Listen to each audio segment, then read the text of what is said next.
School ஸ்நாக்ஸ்ல ரொம்பவே ஹெல்த்தியான Amaron சீட்ஸோட candy தான் பார்க்க போறோம். அமரான் சீட்ஸ் ஒரு கப்பு, ஜாங்கிரி ஒரு கப்பு, 4-5 ஏலக்காய். இப்போ நம்ம இந்த அமரான் சீட்ஸை ஒரு பேனை சூடு பண்ணிட்டு கொஞ்சம் கொஞ்சமாக நம்ம இதில் போட்டு எடுக்க போகிறோம். ஏன்னா அது உடனே என்ன ஆகும், பாப்ஸ் ஆகும். ஸோ அதனால் கொஞ்சம் கொஞ்சமாக போட்டு நம்ம அதை எடுத்துக்க போகிறோம்.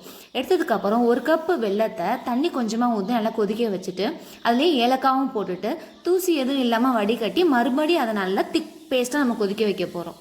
அதோடு தான் நம்ம இந்த அமரான் சீட்ஸையும் சேர்த்து நல்லா மிக்ஸ் பண்ணி எடுத்துக்க போகிறோம். இதில் கொஞ்சம் கீயும் ஆட் பண்ணிட்டேன். அடுத்ததாக ஸ்கொயர் ஷேப்ஸில் ஒரு பாக்ஸில் பட்டர் ஷீட்டை ஸ்ப்ரெட் பண்ணிவிட்டு இந்த சீட்ஸையும் அதோட சேர்த்து ஹீட்லேயே நம்ம போட போகிறோம். போட்டுட்டு நெய் தடவின ஸ்பூனில் நல்லா அதை ஸ்ப்ரெட் பண்ணி எடுத்துகிட்டு 1 or 2 ஹார்ஸ்க்கு அப்புறமா இதை நம்ம ஷேப் பண்ணிக்கலாம். இதுவும் ரெடி ஆயிடுச்சு ஹெல்த்தியான அமரான் சீட்ஸோட கேண்டி. இதில் என்னென்ன பெனிஃபிட்ஸ்ன்னு பார்த்துடலாமா? இதில் புரத சத்து, நார் சத்து, இரும்பு சத்து, கால்சியம், ரத்த சோகையை தடுக்குது. ஸோ இதை உங்கள் குழந்தைங்களுக்கு செஞ்சு கொடுங்க. செஞ்சு கொடுக்க முடியாதவங்க ஹாப்பி ஸ்கூல் ஸ்நாக்ஸை காண்டாக்ட் பண்ணுங்கள்.